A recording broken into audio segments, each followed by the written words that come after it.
The last thing he remembered was the sound, not the impact. That came later, sudden and absolute, a wall of force that turned the world white and then nothing. No, the last thing he remembered was the sound. Metal screaming, the highway divider buckling, someone's horn stuck in a continuous blare that didn't stop because the person who'd been driving didn't exist anymore. He'd been an engineer. He knew exactly what had happened. The physics of it. The energy transfer. The structural failure of the divider.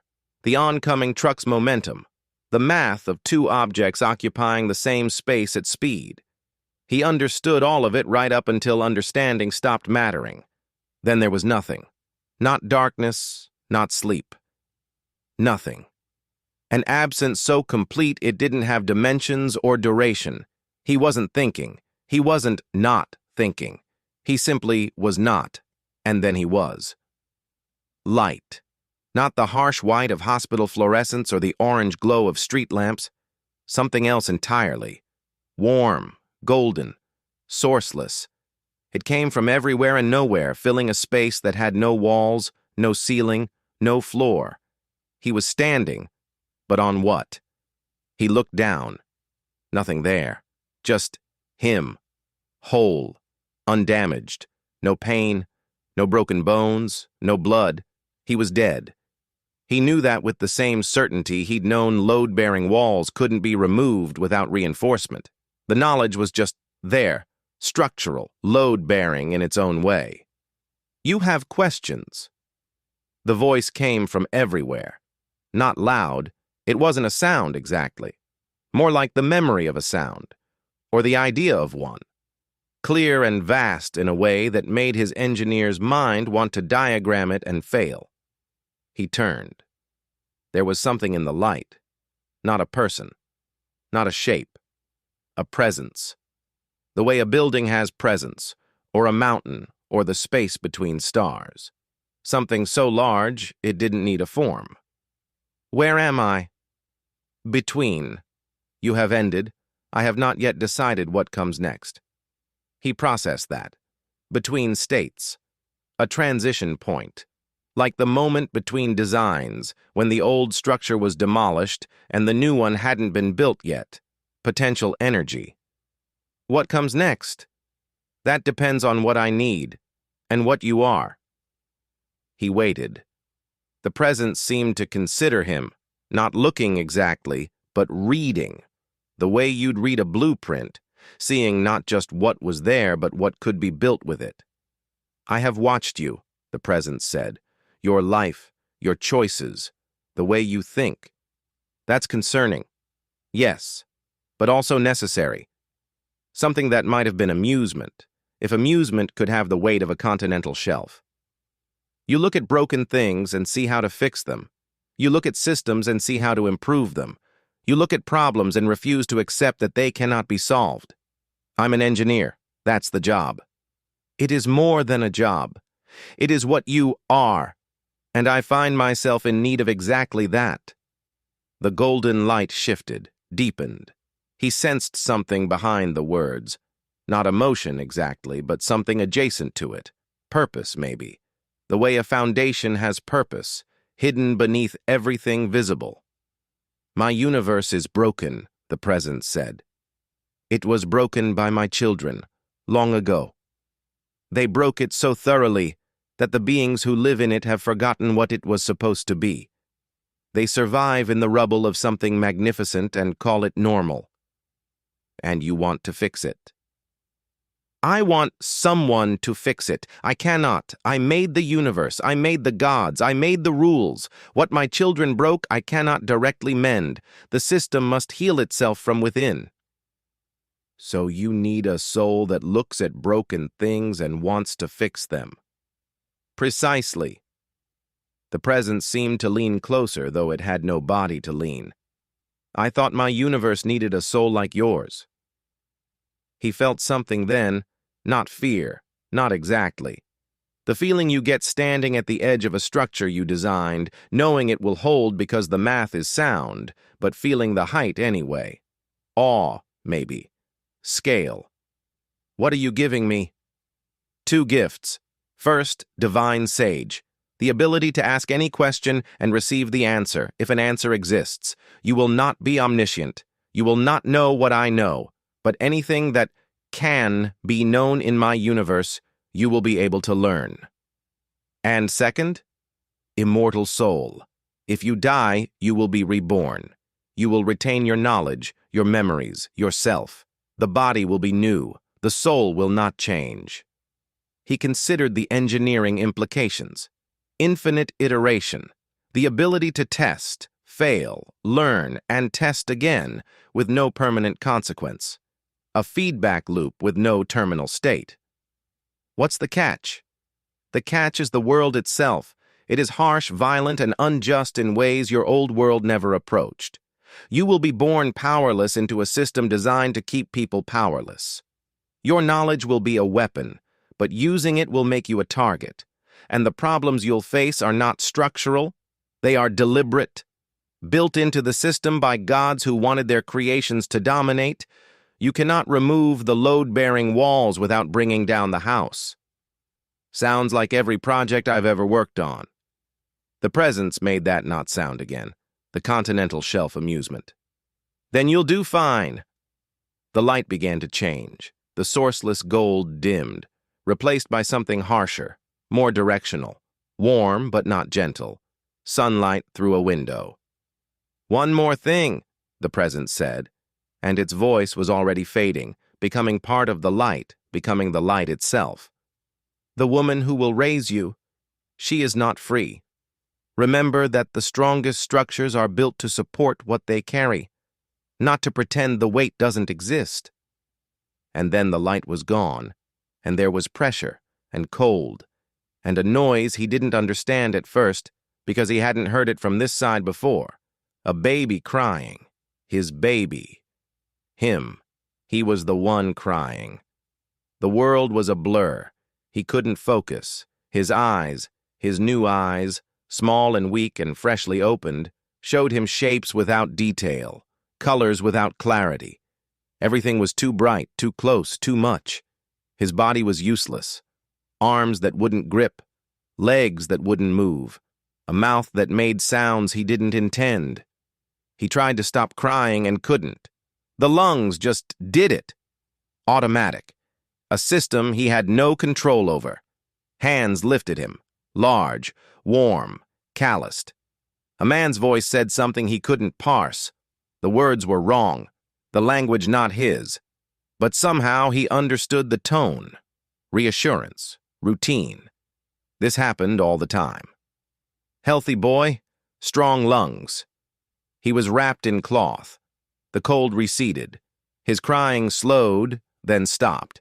He lay in the crook of an arm, blinking at a ceiling made of rough wooden beams and yellowed plaster. A church. He was in a church. The smell of old wood, candle wax, something herbal. Incense, maybe. The sounds, footsteps, murmured conversation, the distant ring of steel on steel. Training. Someone was training with swords somewhere nearby. Then a new face appeared above him. Not the man, someone else. A woman. Her features swam in his newborn vision, coming into focus slowly. Sharp cheekbones, amber eyes that caught the light like a fox's, and hair, white, not blonde, white, falling around her face in a curtain. She was young, maybe late 20s. Pretty, in a tired way, the kind of tired that comes from years of being tired. But what held his attention was her ears. They rose from her hair, pointed, covered in fine white fur. Fox ears. And behind her, he caught the movement of something else. A tail, white and bushy, shifting with her weight. She wasn't human. "Hello, little one," she said softly. Her voice was gentle, practiced. She'd done this before. "I'm going to take care of you." She reached for him, and he saw it. A mark on her neck, just below her ear. Dark lines in a pattern that looked deliberate, not natural. A brand, a crest. It pulsed faintly, like it was alive. The slave crest. Aseloth's warning echoed in what passed for his memory. She is not free. She held him against her chest. She was warm. She smelled like soap and bread and something faintly animal. Clean, wild, not unpleasant. Her heartbeat was steady, slow, calmer than a human's. He couldn't speak, couldn't move, couldn't do anything except lie against her and breathe. So he thought. Okay, let me understand what's happening. He was a baby, a newborn, in a church, in a world that was not his own, being held by a slave. He had two skills he hadn't asked for, and a dead god's assurance that the universe needed him. Divine Sage, he thought, testing it. Are you there? The answer came instantly. Not a voice, more like knowledge downloaded directly into his mind, complete and absolute, the way you know your own name. I am always here. Ask. What is this world? This world is one of infinite worlds in an infinite universe. It follows the universal system. 7 magic types, 10 sentient races, a level-based advancement framework.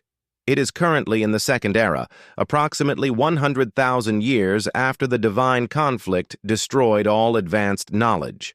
The continent you are on is called Varanthos, the kingdom is Dural, the settlement is Thorngate. The information didn't stop. It kept coming.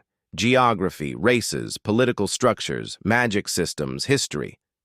Page after page of data flooding into a brain that was physically too small to hold it, but somehow did. He saw maps he couldn't yet read, names he couldn't yet pronounce, a history so vast and brutal it made human. The fox woman, his caretaker, his guardian, whatever she was, held him closer, misreading his stillness for sleep. Rest, she whispered. You're safe here. He wasn't. He already knew that. This world was not safe, not for anyone, and especially not for a slave raising an orphan in a church dedicated to a warrior god. But he was an engineer. He didn't need the world to be safe. He needed to understand the system. And now, finally, he could. He closed his eyes against the foxwoman's chest and started learning. End of Chapter 1. 3 months. That's how long it took William to accept that being a baby was an engineering problem with no shortcut. His body was a prototype, underpowered, uncalibrated, barely functional.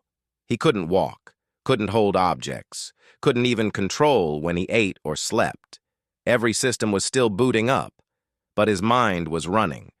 And Divine Sage never stopped answering. He learned the language first, not by asking. That would have been too easy. Divine Sage could give him vocabulary lists, grammar rules, conjugation tables, but a 3-month-old body couldn't practice, and language needed practice. So he listened. Every word the foxwoman said, every prayer the priests chanted, every barked command from the training yard, he filed it all away, cross-referencing against Divine Sage's data, building fluency the way he'd once learned to read schematics, piece by piece, until the whole picture emerged. By month 4, he understood everything said around him. By month 5, he could have corrected the priest's pronunciation of ancient Gulmar's passages. He didn't, because a 5-month-old correcting a priest was a fast way to get labeled demonic, but he noticed the errors and filed them away. The hardest part wasn't learning. The hardest part was waiting. The Church of Gulmaris was not a grand cathedral. It was a sturdy stone building on the east side of Thorngate, built 200 years ago and patched every decade since. The walls were thick, defense against more than weather, and the windows were narrow slits that let in blades of morning light but kept out arrows. The main hall served triple duty: worship, training, and community gathering. Wooden pews lined the walls, pushed aside mornings and evenings to make room for sword practice. A stone altar at the far end held a copy of Gulmaris's tome, thick, leather-bound, worn soft at the edges from generations of hands. The priests read from it at every service, and There were 7 other children, ranging from newborns to a sullen girl of 12 who'd been here since she was 4 and would age out into domestic service within the year. They slept in a back room on straw mattresses, fed and clothed by the church, raised by the priests and by her, the fox woman, Ilara. He'd learned her name in the first week from the way the priests addressed her, not Ilara with warmth. Ilara with the casual tone of someone calling an employee by her first name. Professional, distant. She was staff, not family. Property, not person. She was there every morning before dawn. She heated water, changed bedding, fed the infants, dressed the toddlers, mediated the fights between the older children, cleaned the hall before services, cleaned it again after training, prepared meals in the church kitchen, and did it all again the next day. She worked 16-hour shifts and never complained. He watched her. That was all he could do. Watch. From his cradle. From the blanket on the floor where she set him during chores. From her arms when she held him to feed. He observed the way she moved through the church. Efficient, quiet, always slightly hunched, like she was trying to take up less space than she needed. He asked Divine Sage about her habits. The subject exhibits behavioral patterns consistent with long-term captivity. The fixed-duration gaze out the window suggests a regulated allowance, either self-imposed as a coping mechanism or externally limited by a past owner. The posture and movement patterns indicate someone trained to minimize visibility. She was in worse places before this. Statistically likely. Demi-human slaves purchased for institutional labor typically pass through multiple owners. The church is considered a desirable assignment. He filed that away. Desirable was relative.